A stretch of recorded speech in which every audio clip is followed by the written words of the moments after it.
今回は B194 の V8 エンジン ZEC-R についてお話ししたいと思います。前年までフォード HB を使ってたわけですが、新しく生まれ変わった V8 エンジンがこの ZEC-R なんですけども、HB エンジンではパワー不足という面もありましたので、せっかく作り変えたのになんでまた V8 を選んだのかっていうことと、この V8 エンジンについてライバルたちはどう見てたのかっていうのを紹介したいと思います。時間は少し遡りまして、92年当時、ルノーのベルナール・ディドさんは、自分たちがね、チャンピオンになった時ですけど、その時にこう言ってます。F1 で最適なエンジンは V8 だろう。これは小さく効果も大きい。だが、ほとんどのエンジンメーカーが V10、V12 へと移行したように、V8 エンジン自体が技術的限界へ到達してしまったんだ。V8 エンジンには新しい技術が必要なんだ。おそらくこれディドさんが言ってんのは、パッケージで考えると V8 が最適だって言ってるんでしょうね。エンジンが小さいし、軽いし、燃費もいいと。で、単純に考えて、シリンダーが多い方がエンジンの最高回転数は上げやすいわけですけど、この時の技術で言ったら V8 は頭打ちというか、エンジンがコンパクトであるメリットよりもエンジンの回転数が上げられないことによってパワーが足りないというデメリットの方が強いっていうことだったんでしょうね。で、それをブレイクスルーするには新しい技術がないとできないってことだったんでしょうね。でも意外だなと思いますね。V10 でチャンピオンを取ったばっかりの時だけど、パッケージとしては V8 の方がいいって認めてるんですね。で、これとはちょっとニュアンスは違うんですけども、ヤマハの木村さんもこの当時似たようなこと言ってて、エンジンがいいかどうかはシリンダーの数では決まらないって言ってるんですね。ヤマハは92年当時は V12 を作ってたわけですけど、シリンダーの数じゃないって言ってるんですね。エンジンの形状であったり、それに伴うね、車体内部のエアフローだったりとか、そういうの全部含めて決まるので、シリンダーの数でいいか悪いかは決まらないってことを言ってんですね。なので、ルノーのディドさんも、ヤマハの木村さんも、私たちがなんか思ってるよりも、エンジンの設計に関してはかなり柔軟にイメージを持ってんだなと思いました。話が戻りまして、この当時は V8 では限界だと言ってるんですが、ベネトンがまた V8 を選んだわけですけど、はい。これ翌年93年の話です。94年も V8 を希望。93年にベネトンとコスワスで次期エンジンについて討議。V8、V10、V12 の中からバーンとシモンズは V8 を希望。93年に翌年のエンジンは何がいいって話をしたわけですよね。で、この時にはもう翌年のレギュレーションが分かってますから、ハイテクが禁止でガソリンの給油を行う、そういうレギュレーション変更があるっていう前提で話し合ったけど、ロリー・バーンさんとパット・シモンズさんは、また V8 がいいって言ったんですね。これ非常に大きいポイントかなと思います。他のメーカーで、あえて V8 を作るっていうワークスはいないわけですよね。やっぱりこのベネトン・フォードだけなわけですから。で、前の動画でも紹介した通り、ロリー・バーンさんもパット・シモンズさんも車体の運動性能を重視する人なので、やはりレギュレーションが変わったところで V8 が最適だという答えを出したわけですね。で、フォード・コスワースが改めて新しい V8 を作るという話が出た時に、ベルナール・ディドさんはこう言ってたそうです。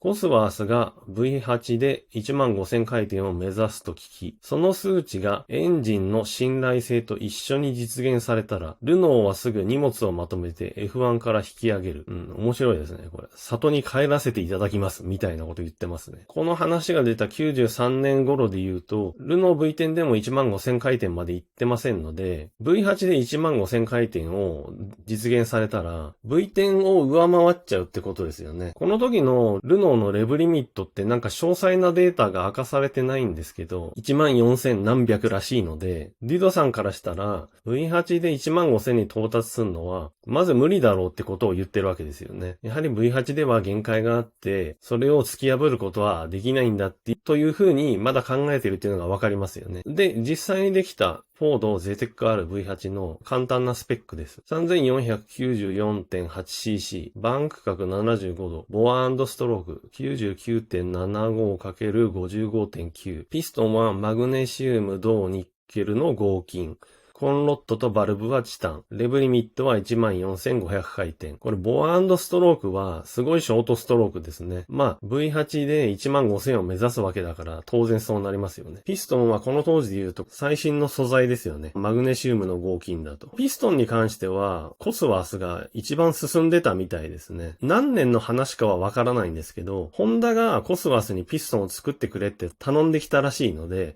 まあやっぱりこの分野はコスワスは秀でてるんでしょうね。で、コンロットとバルブもチタンと。レブリミットは14500。15000回転を目標に作って、実際レースで使うエンジンとしては14500回転で落ち着いたみたいです。開発の段階ではこれよりもうちょっとエンジン回ってたらしいんですけど、レースの信頼性とかバランスを考えてこの数字になったんだと思いますけど。ということは、リドさんが懸念してた V8 ではブレイクスルーできないであろう領域にこの ZX-R はほぼ突入したっていうのがわかりますよね。回転数はほぼ15000回転。で、他メーカーが使ってない、まあ最新の素材でエンジンは作られてると。で、ちなみにエンジンの大きさは HB よりも、まあほんのちょっと大きいらしいんですけど、大きくなったっつっても、HB の時はエンジンの外に飛び出してた補給類をエンジン内部に入れたので、それが全部一体となったっていう風に考えれば、小型化されて軽量化されたってことになります。で、もちろん、車体内部のエアフローも改善されたってことですよね。で、このエンジンの、マネージメントはどうなってるかというと、エンジンマネージメントシステムは、フォードのエレクトリックエンジンマネージメントシステム、EECV。エンジンをコントロールする指令を1秒間に150万から170万回出すことが可能。リアルタイムでデータがフォードの F1 テクニカルセンターに送られる。前年までデスビをつけたフォード HB エンジンを作ってた会社とは思えない最新のマネジメントシステムですね。これ言うまでもなくデスビじゃないですからね、このエンジン。ダイレクトイグニッションになってます。エンジンそのものの技術が最新になっただけじゃなくて、それをコントロールするこのコンピューターというか、この通信システムもこんなに最先端なものだったんですね。まずエンジンのきめ細かいコントロールができると。しかもそのリアルタイムデータが車からピットに飛ばされて、それがフォードの F1 テクニカルセンターにも飛ばされていると。この時にルノーとかフェラーリがここまでやってたかどうかがわかんないんですけど、何しろコスワースが一番進んでる、もしくはルノーやフェラーリと最低でも同等以上ということになると思いますね。私これを読むまでフォードってやっぱりどこか古臭いってイメージを持ってたんですけど、全くそんなことないんですね。もう勝手な思い込みをしてました。この ZX-R エンジンはじゃあどういう特性というか、どういう狙いで作られたのかというと、ZX-R は加速重視。給油再開により、ライバルたちは燃費を気にせず最高出力重視。ZX-R はコーナーからの加速を重視し、トルクとパワーカーブに注力した。V8 での驚異の高回転を実現しているので、最高出力を狙ってんのかと思いきや、ちゃんとトルク特性とパワーカーブを重要視してるんですね。これもライバルと全然違うところです。もちろん燃費もですね。94年からレース中に給油ができるってことで、ライバルたちは馬力に走ってるんですよ。だけど、フォードは違うんですね。最高出力じゃなくて、加速性能と扱いやすさ、さらに燃費と。で、このライバルが燃費を気にしてないっていうのは、これも、例えばディドさんの発言で、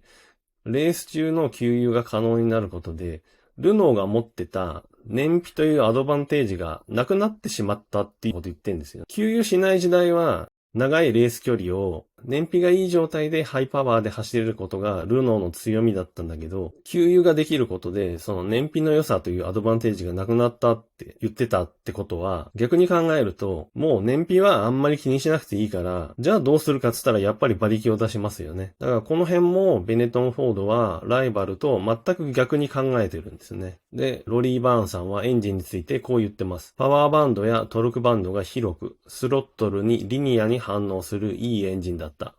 翌年の 3000cc のルノーエンジンは ZX-R よりもパワーは出ていたよ。でも F1 エンジンのトップパワーはそれほど大きな問題じゃないんだ。一番使うレンジでリニアに反応してくれればマシンは速くできるんだ。とにかくエンジンのトルク特性であったり、レスポンスであったり、やっぱりそこが重要だって言ってますね。で、翌年レギュレーションが変わって 3000cc になるんだけど、ベネトンはルノー V10 にエンジンが変わりますが、ゼテック R よりも最高出力は出てたと。でもそれは大きな問題じゃない言ってますね。ロリー・バーンさんからすると、翌年のルノー V10 は別にありがたくなかったんでしょうね。一番使うレンジでリニアに反応してくれればマシンは速くできる。まあ、単純に考えてこういうことですよね。最高出力が大きくて最高速が伸びるよりも、コーナーの立ち上がり加速が速くて、さっさと加速してくれる方がいい。要するに、コーナーの脱出から次のブレーキングポイントまで、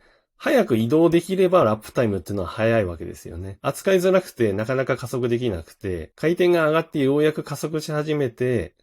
ストレートエンドで最高速が速いとしても、それは早く移動したっていうことにならないので、ラップタイム短縮にはならないですよね。なので、ロリー・バーンさんは何しろエンジン特性を重要視しているっていうことだと思います。で、ゼテック R の弱点っていうか、唯一こんなことがあったらしいですね。パッド・シモンズさんが言ってます。唯一の問題は、最初のうちは完走できる見込みがなかったことだ。ゼテック R にはクランクが折れる持病があって、あのテストの間、次々とエンジンを乗せ替えていた。あのテストっていうのは冬のテストのことです。実際レースでは ZTEC-R は1年間ほとんど壊れなくて、エンジンそのものが壊れたのはドイツグランプリだけだったと思います。なんですけど、開幕前は壊れまくってたんですね。やっぱり新しい素材を使った超高回転型の V8 エンジンなので、最初のトラブルは多かったんですね。でもそこからよく開幕に間に合わせて、1年間壊れないでレースを戦ったな、すごいなと思いますね。まあ、エンジンの信頼性が最初は弱かったので、パワーも序盤は抑えてたらしいです。サンマリノグランプリぐらいから本来のパワーを出したという話らしいので、シューマッハ開幕から連勝しましたけど、開幕の数レースはあんだけ勝ってても、エンジンのパワーは抑え気味だったそうですね。まあでも、そんな工夫というか、的確な対処をしたので、1年間、ほぼ壊れないでエンジンは走ってくれたと。で、シューマッハはチャンピオンになれたっていうことですね。この車というか、このエンジンが意外なほど速かったのは、やっぱりエンジン特性が良くて車体がいいわけですから、コーナー脱出時のアクセルオンがすごい速かったらしいです。なので、多少の最高出力のハンデがあったとしても、ライバルより早くアクセルオンしてるわけですから、それも帳消しにできるわけですよね。まあ、とにかくこの94年のレギュレーションに対して、車体もそうですし、このエンジン特性も本当に最適解を全部出して、それが結集された車、エンジンだったということだと思います。シーズン後半、ウィリアムズも車は改良して、すごい速くなりますけど、1年通してどれが一番いい車だったっつったら、B194 だと思います。あと、おそらく皆さん気になってるであろう、この車のレギュレーション違反の疑惑についてですけど、それはね、次回お話ししたいと思います。いきなり答えを言っちゃうと、レギュレーション違反してるかどうかは、私データロガーを見たわけじゃないので、結局はわかんないんですけど、ただ、レギュレーション違反に当たる電子制御を使ってたというのは、ちょっと無理があるというか、